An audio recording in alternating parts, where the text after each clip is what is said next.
When I was in my late teens, I was passionately pro-life and confident about the reasons why, with one exception. I was familiar with different types of bodily rights arguments, and I had some responses to them, but there was one particular argument that I honestly had no idea what to do with: blood donation. People shouldn't be forced to donate blood, even if it would result in saving someone's life. If people shouldn't be forced to do that, how can you force someone to go through pregnancy? Something that is unquestionably harder than donating blood. I used to be scared of the possibility of a conversation about abortion turning to the subject of blood donation. But now, not only am I not afraid of it, I bring it up in every bodily rights conversation. I actually think it is far more helpful to the pro-life side than the pro-choice side. Let me explain why.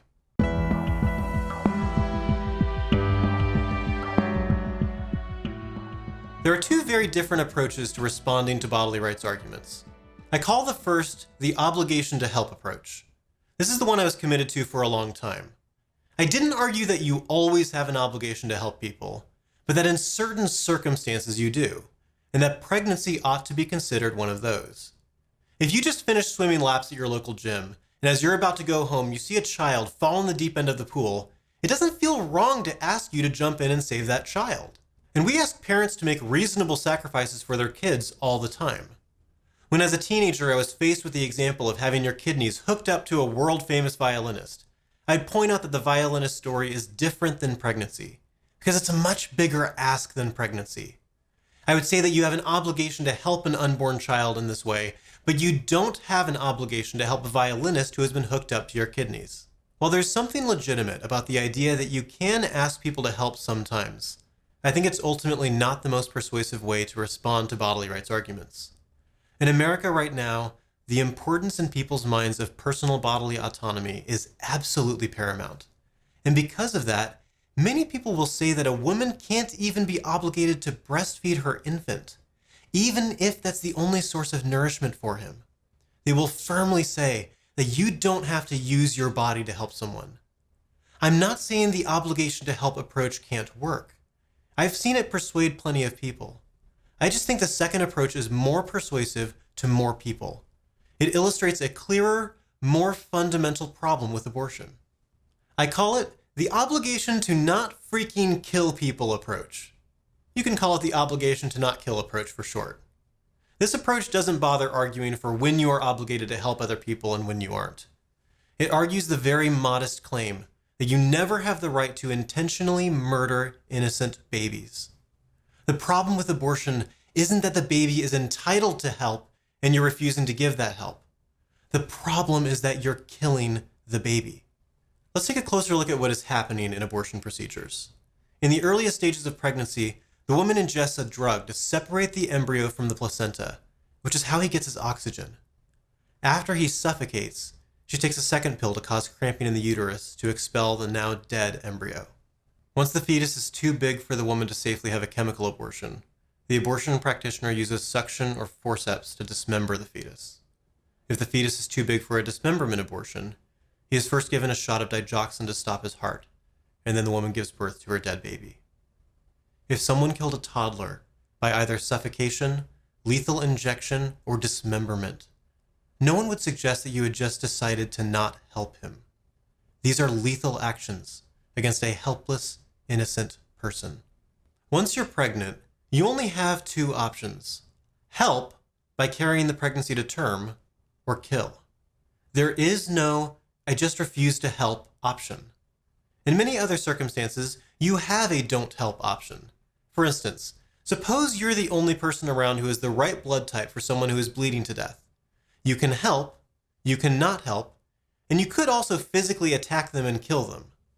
These are three distinct options.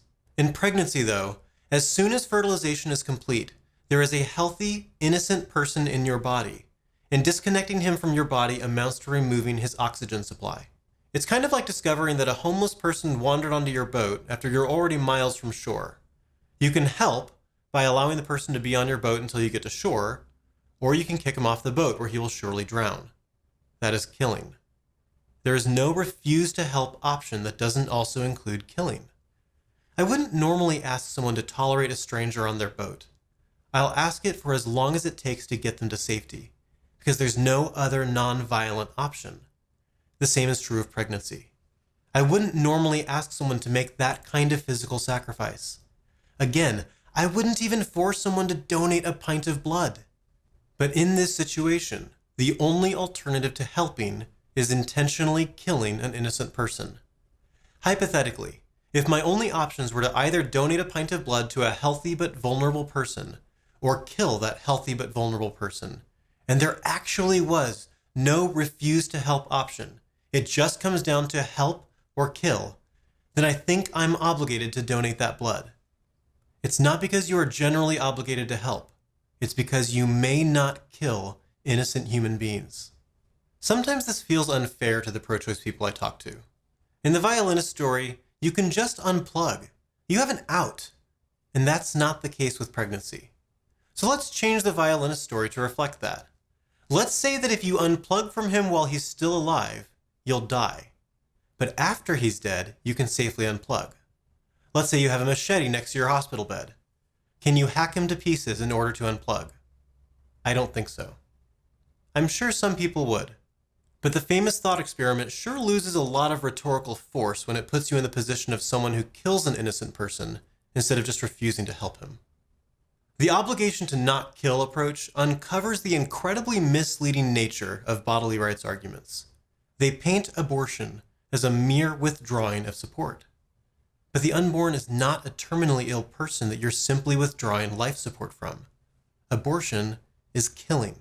Pro-choice people, and even some pro-life people, feel like a chemical abortion like RU-486 is a less direct form of killing, and that makes it okay.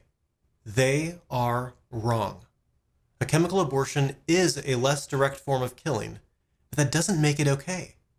If I kill someone with a rock, that is a little less direct than if I kill them by hitting them with my fist over and over. If I'm scuba diving with someone, and I take away his scuba mask and then he drowns, that is less direct than killing him with a rock. But I don't get to act like that isn't killing. It is still killing. Pro-choice bodily rights arguments always make a convenient mistake that helps to paint abortion as just not helping someone.